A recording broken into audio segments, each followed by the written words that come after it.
Família de Caná. Vinde, Espírito Santo, enchei os corações dos vossos fiéis e acendei neles o fogo de vosso amor. Enviai o vosso Espírito e tudo será criado e renovareis a face da terra. Oremos. Deus, que instruístes os corações dos vossos fiéis com a luz do Espírito Santo, fazei que apreciemos retamente todas as coisas segundo o mesmo Espírito e gozemos sempre da sua consolação por Cristo nosso Senhor. Amém. Família de Caná. Sejam bem-vindos ao programa Família de Caná. Família de Caná, um programa da comunidade samaritana. Irmãos consagrados a serviço dos irmãos necessitados. Família de Caná. Que Deus abençoe a todos. Olá, boa tarde. Sejam todos bem-vindos ao nosso programa Família de Caná. Que alegria estar aqui na Gospel Mira 105.7 FM. Eu sou Samuel Rodrigues e lhe desejo um abençoado e protegido dia. Acompanhado dos meus amigos Suede Chamoni e Vicente de Paula, recebemos hoje a visita do psicólogo Cláudio Martins, como anunciado no programa anterior, que irá nos falar, dar continuidade sobre um assunto muito interessante. Estamos no 6º princípio do amor exigente, que é o comportamento. Participe do nosso programa através do WhatsApp 98454 6008. 8454 6008. Agora são meio-dia 16 desta terça-feira, dia 11 de junho de 2019. E está no ar o programa Família de Caná. Boa tarde, Suede. Boa tarde a todos que nos ouvem. Abençoada tarde para nós todos. Muito boa tarde, ouvinte. Boa tarde a todos. Boa tarde, Aninha. Mais uma vez. Boa tarde, Cláudio. Boa Nós tarde. estamos aqui, né? Uhum. Bom, boa tarde a todos os nossos ouvintes, né? É um prazer muito grande estar aqui com vocês. E hoje nós vamos refletir sobre esse 6º princípio, né? Lembrando que o amor exigente é um movimento que surgiu nos Estados Unidos nos anos 70 e espalhou-se para vários países do mundo e que tem a finalidade de ajudar a reestruturar a família. Então a gente vê, né, a proposta da Família de Caná, que é ajudar a reestruturar a família, fazer famílias felizes, tem tudo a ver com a proposta do amor exigente. E esse comportamento, esse princípio, né, do comportamento é muito interessante, porque foi exatamente esse princípio que tira a família que está tendo problema de desvios de comportamento, tira ela da arquibancada e coloca ela dentro do campo junto com o dependente químico. Porque até antes do amor exigente, a família ficava na arquibancada, o AA, né, que é um movimento também que espalhou no mundo inteiro, dizia o seguinte, que o dependente químico, o alcoólatra no caso, enquanto ele não chegar no fundo do poço, a família não podia fazer nada. Que só existia tratamento quando ele chegasse no fundo do poço. Então o que a família fazia? Ficava na arquibancada, com os braços cruzados, assistindo o dependente de droga tomar de 7-1, né, da droga. O que o amor exigente fez? O amor exigente vem e tira a família da arquibancada e coloca dentro do campo para disputar contra a dependência química e contra também os desvios de comportamento que estão tão comuns hoje em dia dentro da nossa família. Então a família pode fazer muita coisa mesmo quando o dependente não aceita o tratamento. Esse é um dos grandes erros que a família comete. A família fica lá sofrendo com o seu dependente químico e fala, mas não adianta eu ir porque quem mais precisa não quer ir. Você tem que ir primeiro para tratar da sua codependência. E graças a Deus, hoje nós temos muitos grupos de apoio. Nós temos os grupos do amor exigente, nós temos os grupos da Família de Caná, nós temos os grupos do Alanon, nós temos tantos grupos, né, até dentro da igreja, né, a Pastoral da Sobriedade. Hoje quase todas as paróquias têm a Pastoral da Sobriedade. Então, quem não está buscando ajuda, se prepara para continuar sofrendo. Então, nesse 6º princípio, o que o amor exigente descobriu? Coisa simples e banal. O comportamento dos filhos afeta os pais. Isso não é novidade nenhuma para ninguém. Não é isso? Seu filho está bem, você está bem. Seu filho está mal, você está mal. O que o amor exigente descobre? Que o comportamento dos pais afeta os filhos. Então, se os pais começarem a se tratarem da codependência e começar a mudar de atitude com os filhos, esses filhos começam a mudar também de atitude.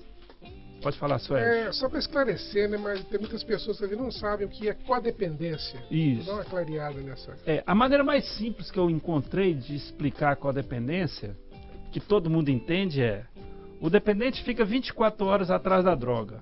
O codependente, 24 horas Atrás do atrás do dependente. Ele deixou de viver a vida dele para ficar vivendo a vida do dependente. E quando eu Ficar falo tentando tirar ele de aperto, né? disso, o tempo inteiro fica ele tentando socorrer ele. E ele não vive a vida dele. Ele vive a vida do dependente. E quando eu falo dependente, não é só dependente de drogas, não. Né? Tem vários tipos de dependências diferentes. Tem a dependência financeira, a dependência emocional.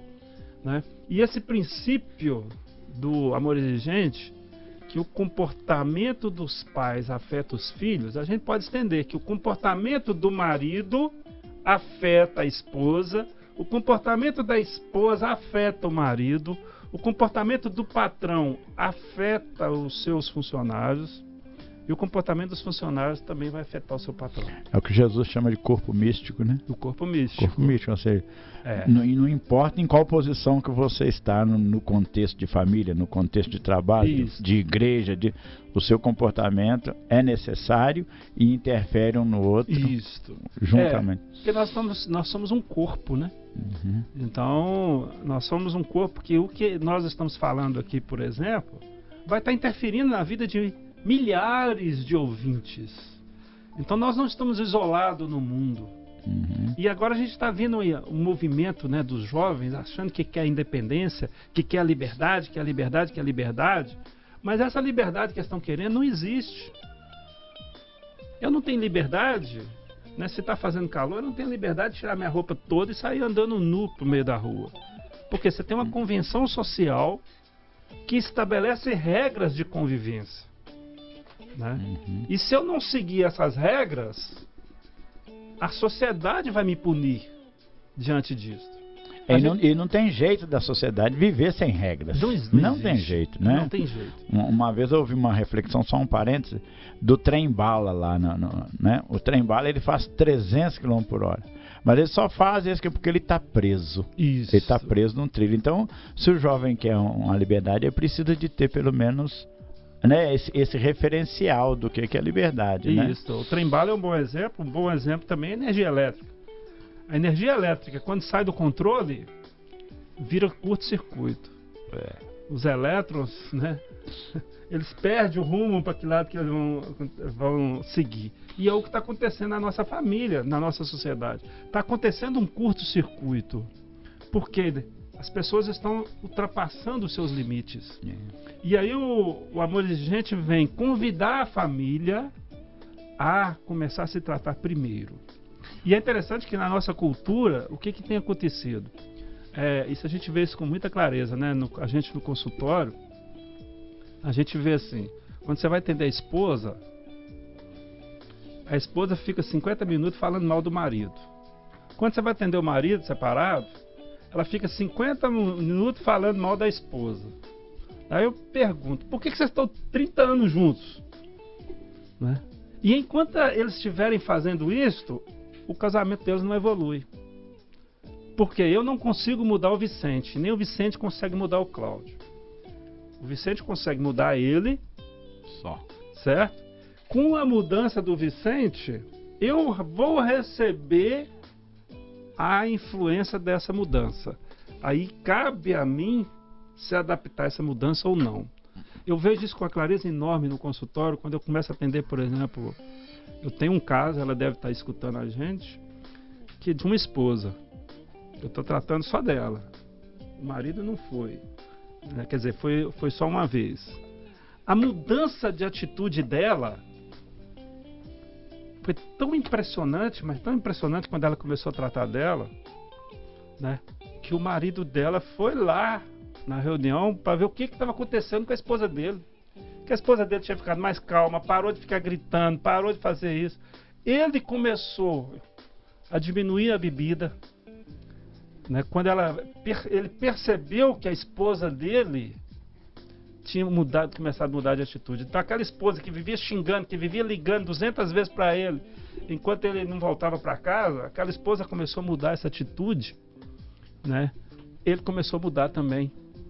E ele foi até engraçado, né? Porque essa paciente minha falou que um dia o marido dela chegou em casa, né? E tá escutando a voz do Cláudio lá no banheiro. Sabe que o Cláudio tá aqui dentro? Ela tava escutando um vídeo no canal do YouTube, escutando a voz do Cláudio lá, pensando, peraí, o que esse cara tá fazendo aqui dentro? Então, quer dizer, ela tá buscando se tratar. Então você não tem que ficar esperando. É a lei de Newton, né? A lei de Newton. A cada ação existe uma reação. E os princípios do amor exigente, vale isso. Se você mudar seu comportamento, automaticamente seu filho vai também, o seu dependente químico, o seu dependente de maneira geral, vai mudar também o comportamento. E é interessante que essa lei do Newton, toda ação vai ter uma reação, que os princípios nós vamos ver mês que vem, que é um princípio que é tomada de atitude. Quando a família começa a se tratar e começa a mudar de atitude, mudar o comportamento, esta tomada de atitude vai gerar uma crise. Porque de uma hora para outra, o seu filho estava acostumado só a escutar sim, sim, sim, sim. E de uma hora para outra você aprende que para você ajudar ele, você tem que dizer não. A primeira reação do dependente é qual? Confrontar. Aí é super interessante. Daí eles vão fazer algumas armas que eles vão usar. Eles vão ameaçar sair de casa. Eles vão ameaçar se suicidar. Eles vão ameaçar bater. Eles vão gritar para intimidar a família. E os princípios é interessante que um vai encaixando o outro, né? Porque a crise, aí vem o outro princípio que a gente vai estudar aqui ainda, que é a questão de que a crise tem que ser administrada no grupo de apoio. Então não adianta nada você ficar aí só escutando o Cláudio, o psicólogo. Não adianta nada você ficar lendo 200 vezes o livro da Amor Exigente. Se você não for para um grupo de apoio, você não consegue pôr em prática a filosofia do amor exigente. Porque a filosofia do amor exigente passa pelo grupo de apoio. Então essas crises têm que ser administradas dentro do grupo. Troca de apoio, né? Isso. Troca de informação. Eu falo que um dos grandes desafios do psicólogo, e se tiver algum psicólogo aí me ouvindo, um dos grandes desafios do psicólogo, quando se depara com a dependência química e com a codependência, é convencer o seu paciente a procurar um grupo de apoio. Por quê? Porque o psicólogo não vai substituir o grupo. Um pai precisa escutar outro pai. Uma mãe precisa escutar outra mãe. Um dependente precisa escutar outro dependente. E na condição de iguais. Então, quando eu atendo o meu consultório, por exemplo, eu costumo dizer para os meus pacientes: o trabalho que eu faço no meu consultório não substitui o grupo e nem o grupo substitui o trabalho do psicólogo. O ideal era ter os dois juntos. Paralelo, né? Paralelo. Né? E em alguns casos precisa do psiquiatra. Porque tem codependente aí que não consegue dormir de noite. Tem codependente que está muito mais doido do que o próprio dependente. Né? Que às vezes, para ela conseguir se estabilizar emocionalmente, até para ter condições de ir no psicólogo, ela precisa primeiro começar a tomar uma medicação para estabilizar pelo menos a crise. Né? E o que a gente percebe? A gente percebe, isso é um dos grandes erros que a família comete, fica empurrando o dependente para psicólogo, para psiquiatra, né? Achando que o problema está só neles, e não está só neles. O problema está... Eu trabalho muito na questão da abordagem sistêmica, ou seja, o sistema familiar adoeceu. O sistema familiar precisa ser tratado.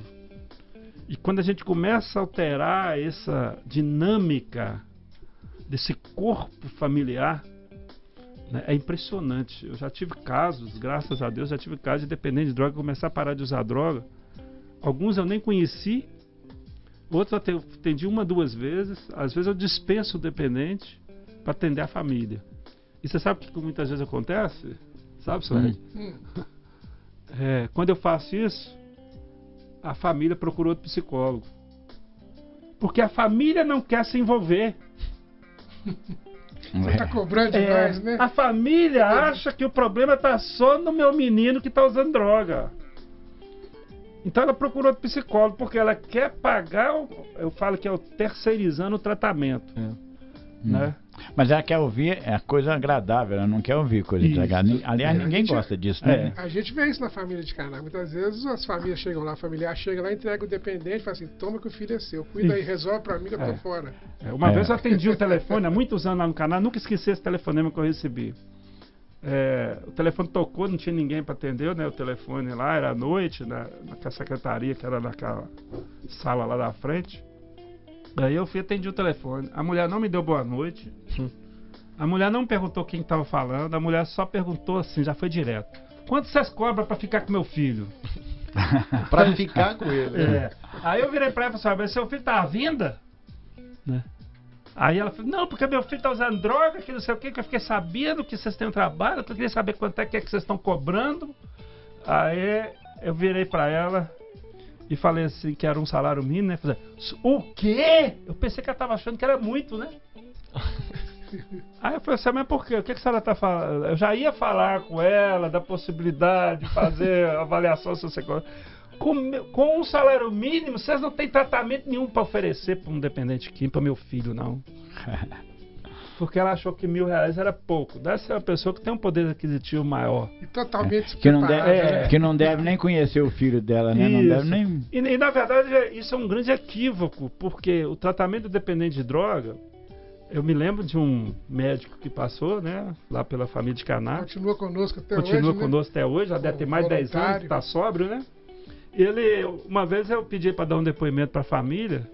Ele deu um depoimento que eu nunca mais esqueci. Ele falou assim: eu venho de uma família que tem um poder aquisitivo muito, né, bom.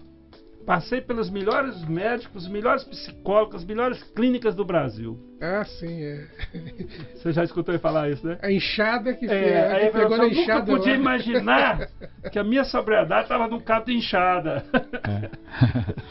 Por quê? E ele dizia o seguinte, que quando ele estava lá, né, coordenando a equipe da capina, quando ele dava uma capinada lá no mato, ele não estava capinando, não era o mato. Ele falou que ele estava capinando, era o orgulho dele. Ele médico, né? E assim, e é interessante que como que a gente... Ele é só um para me entender e talvez para algum ouvinte. Ele quando entrou no torneio já era médico? Já era médico, sim. Ele se drogou como médico, ele começou a usar droga como médico. E é engraçado que eu descobri que ele era médico depois de uns 3 meses que ele estava internado, que ele pediu segredo. E esse cara desenvolveu tanta humildade lá dentro, mas tanta humildade que me marcou muito, porque depois que eu descobri que ele era médico, porque ele socorreu um dependente que passou mal lá dentro, então ele, com o juramento que ele tinha de médico, ele não podia negar ajuda. Aí que todo mundo descobriu, não era só o presidente, era só alguns coordenadores que sabiam que ele era médico. Aí depois que eu descobri que ele era médico, toda vez que vinha alguma pergunta da área de medicina, eu pedia ela ajuda, né? Porque o psicólogo não conhece igual o médico conhece do corpo humano, né? Aí eu pedia a ele ajuda. Aí um dia, no intervalo, ele chegou para mim e falou comigo: ô doutor Cláudio, será que eu podia te pedir um favor? Eu disse, pois não. O que é? Tem jeito de você esquecer que eu sou médico e não me peça para contribuir, porque aqui eu estou como um dependente químico. Então o que acontece? É no trabalho humilde, simples, que você vai trabalhar a humildade, vai quebrar o seu orgulho.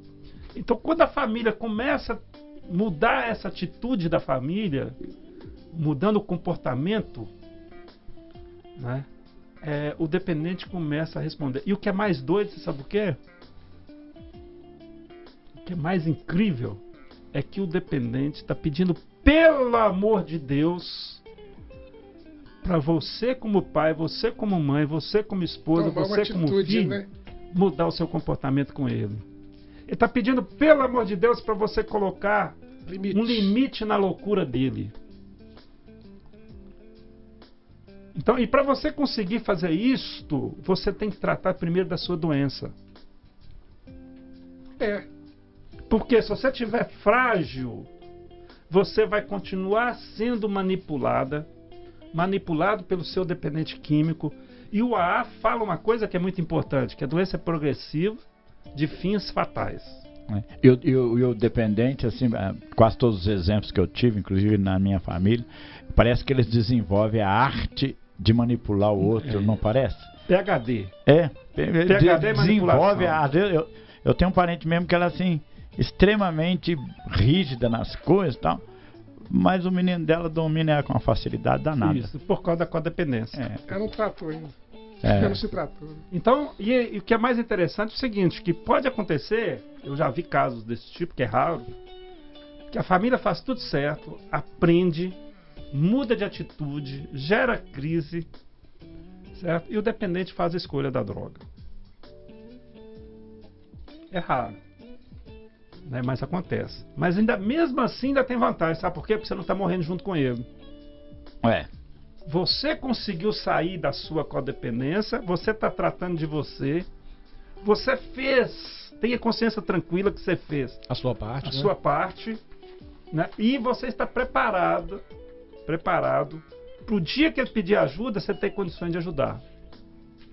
Eu faço uma comparação, eu gosto muito de fazer comparações, no meu livro é cheio de analogias.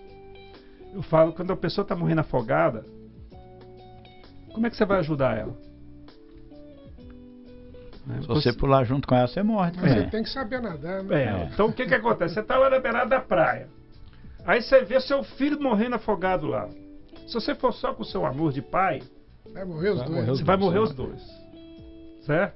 Então, para você salvar ele, você tem que primeiro saber nadar. Mas só saber nadar não é o suficiente. Tem que ter a técnica, né? Você tem que ter técnica de salvamento. Que é imobilizar quem está afogando. Equipamentos. Então, até a utilidade pública, né, se algum dia você chegar nessa situação, você vai ter que nadar. Você não pode nadar no campo visual de quem está morrendo afogado. Você tem que chegar por trás dele e pegar ele pelo pescoço, com um braço. Porque se você falar de frente, o desespero pela vida é tão grande, mas tão grande, que ele vai agarrar em você e você vai morrer junto com ele. Mas além de você ter a técnica, você tem que ter preparo físico. Sim. Porque depois... Como é que você carrega esse cara, né, para a praia, se você não tem preparo físico? E você tem que ter um controle emocional muito grande. O que acontece com a família que tem um dependente químico? Está querendo salvar o dependente químico? Mas não tem nada disso, né? Não tem nada disso. Então tá todo mundo morrendo abraçado. Lá em casa nós fizemos isso 30 anos com meu irmão Nivaldo. A família morrendo abraçada com o Nivaldo, afundado no alcoolismo. Nós só conseguimos cortar esse vínculo quando nós conhecemos a família de Caná, o amor exigente, e quando começamos a mudar a nossa atitude com o Nivaldo. Nós demoramos 30 anos, você acredita, Vicente? Nossa, é muito tempo. É uma vida, né? É uma vida. Por que nós não fizemos isso antes? Como um jovem lá na fazenda, com 23 anos, chegou na minha reunião e falou assim: Cláudio, minha família demorou muito de aplicar esse amor exigente em mim, que se tivesse aplicado comigo quando eu tinha 18 anos, eu já tinha vindo para cá há muito mais tempo, eu ia sofrer muito menos. Então, por isso, você que está me ouvindo, para de ficar adiando a sua busca de tratamento. Certo? Então, fica aí minha dica. Você tem que começar a mudar seu comportamento, em vez de ficar cobrando o comportamento, a mudança de comportamento do seu filho. Muito bem, está respondido então para a Lohane aqui, que participou pelo WhatsApp, foi uma das primeiras perguntas que nós recebemos, e ela perguntava, né, por que, enquanto o dependente está na fazenda, está muito bom, mas quando ele voltar, né, o que precisa o codependente fazer? Mudar o comportamento, então participar das reuniões de apoio, né? Pelo menos está se tratando, né? Aproveitar esses 9 meses para tratar da sua codependência. Isso. Eu até costumo brincar que você tem que construir dentro da sua casa uma mini fazenda, né? Com dias, horários, né? Toda a disciplina, né? Porque quando ele chegar, ele vai querer a mesma coisa que tinha lá dentro. Ele vai querer é claro que não tem jeito de ser igualzinho que tá lá, mas pelo menos uma coisa semelhante. Sim. Tanto o trabalho quanto a oração, um pouquinho de cada já vai manter o equilíbrio, né? Aliás, respondendo a nosso ouvinte aí, os casos de ter muitas internações, 10 internações, 15 internações, são pessoas que só o dependente está tratando e a família não. Está falando que é de repetição de internação. Né? Se então a pessoa internou 10 vezes, 15 vezes, é por causa do que está acontecendo é isso. Porque quando sai da fazenda, chega na família, a família toda disfuncional, toda codependente, e aí tem um ambiente facilitador para ele ter a recaída. Desse jeito. Nós temos aqui a participação da Nadir também, falando que tem familiares, né, que passam por esse problema, que mães passam a mão na cabeça do filho, passam a mão na cabeça do irmão que tem uma dependência, e isso não traz resultado, só está piorando a situação. Então tá aí mais um testemunho de que o que não fazer, né? O que não adianta. Nós tivemos a participação aqui também da Rafaela de Souza, pedindo oração pela vida sentimental. Tivemos a participação também da Vânia Lúcia, agradecendo aí pelo programa. Ela participa lá também do Bairro Caiçara. Ela participa lá também do programa do Amor Exigente. Fátima Butignoli tá ligadinha com a gente aqui. E tantos outros, né? Elizabeth, Vânia Lúcia, Nadir. Gente, aproveitando aqui, só para poder lembrar, né? Que, então, se você tem um dependente, né? Se você é dependente ou tem um dependente da sua família, venha procurar ajuda na família de Caná, né? Porque nós temos um tratamento adequado.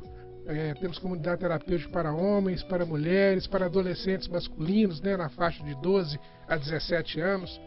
Então, quem quer uma ajuda na área de dependência química, entre em contato conosco. O telefone é 3462-9221. Vou repetir, hein? 3462-9221. Ou então também venha participar das nossas reuniões, que acontecem todas as terças, quartas e quintas-feiras, às 19h30, na rua Henrique Gorsex, número 80, no Padre Eustáquio. As reuniões são abertas ao público, né? Não tem que agendar nada. Você chega lá, sempre muito bem-vindo, e vai começar a caminhar, né? Nessa área tão difícil e dolorida. Aí é bom lembrar que na segunda-feira eu tô lá no grupo do Amor Exigente. Também os mesmos moldes, né? 19h30. Os mesmos moldes, isso. Aberto ao público.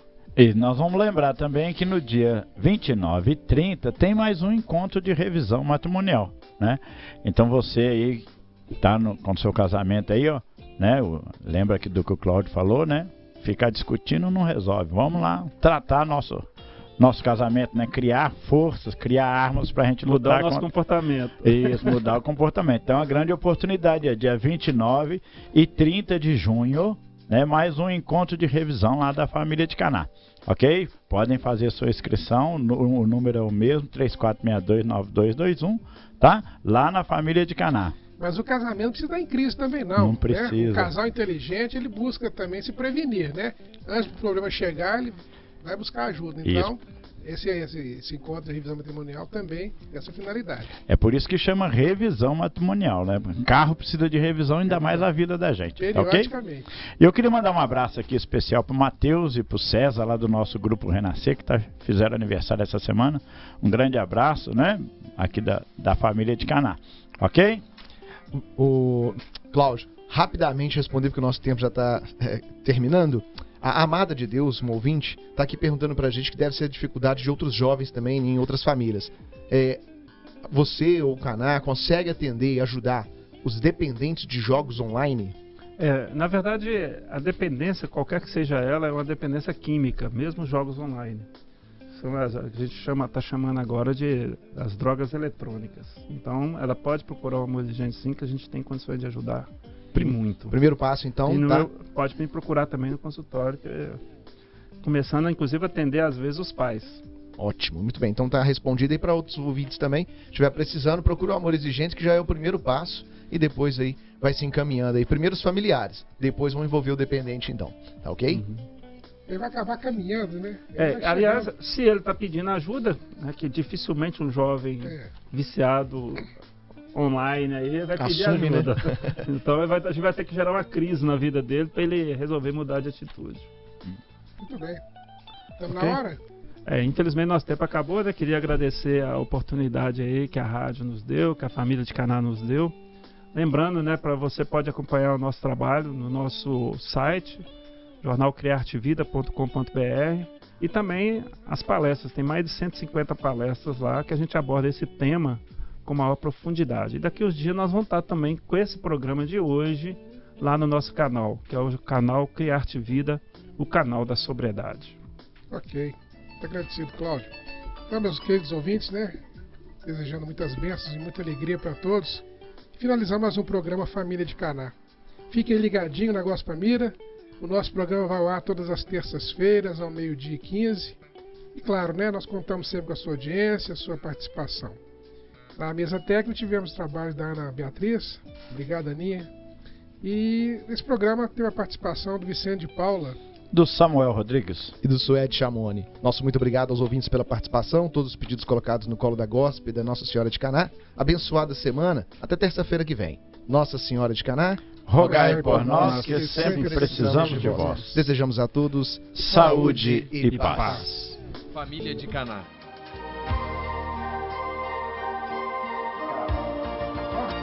Família de Caná, um programa da comunidade samaritana. Irmãos consagrados a serviço dos irmãos necessitados. Perdoai, Senhor, e salvai o vosso povo. Fazei-nos todos sóbrios e puros, honestos e verdadeiros. Assim seja. Família de Caná. Obrigado por termos acompanhado neste programa. Que todos vocês tenham saúde, paz, fé, esperança e alegria de viver. Que a bênção de Deus Todo-Poderoso, Pai, Filho e Espírito Santo, desça sobre todos vocês e suas famílias e permaneça para sempre. Você é tranquilo de responder.